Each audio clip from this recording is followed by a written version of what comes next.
In a small village nestled between rolling hills lived a young woman named Meera. Bright-eyed and ambitious, she once dreamt of becoming a teacher, lighting the path for children like the ones she played with as a child. But life, as it often does, had other plans. At 22, Meera was engaged to be married.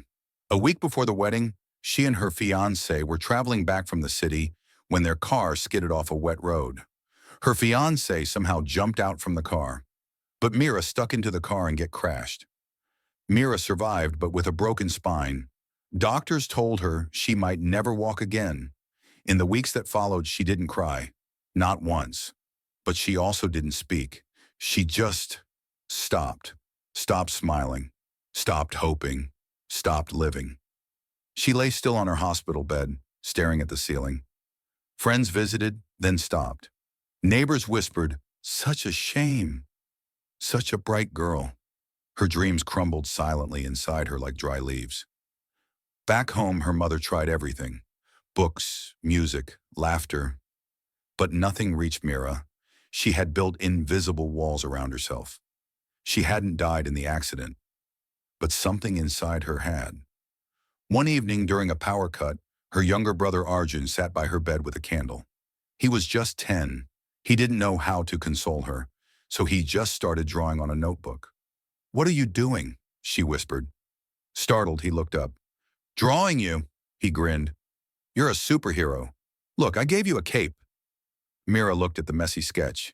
Stick figure legs, a wide smile, flying through clouds.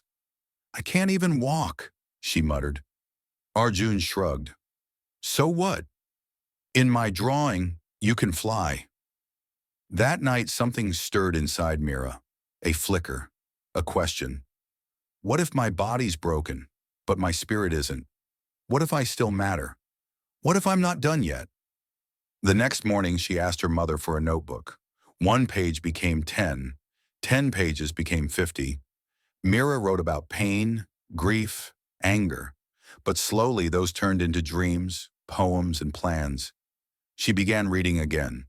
Then she began learning how to teach, online, with the help of a voice-activated screen. Months later, sitting in a wheelchair, Meera took her first online class. Nervous, sweating, shaking, but smiling. A group of children listened as she told them a story about a bird with broken wings who still sang. The video went viral. People called her the teacher with wings. Letters poured in, from girls in remote villages, from mothers of disabled children, from people who had nearly given up.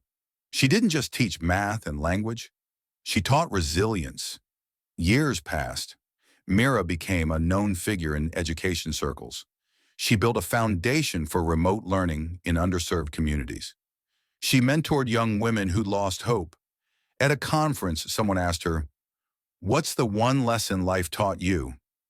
She smiled gently. "Don't die before your death." The room fell silent. She continued, "I could have given up after the accident, and in many ways I did. I had a funeral in my mind every day, for my dreams, for my love, for who I thought I was. But one day my little brother handed me a drawing, and I realized your body can break, your world can collapse, but your soul, that's yours to keep alive." Morale. Life can scar you, break you, cripple your plans, but your spirit, that's yours.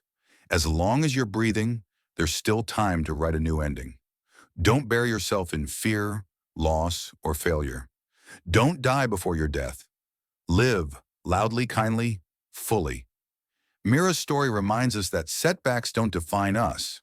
Our response does. Even in your darkest moments, there's light waiting to be found if you choose to look for it. If this story touched your heart, share it with someone who needs hope today. And remember, don't die before your death. Subscribe to this channel and keep going. Your story isn't over yet.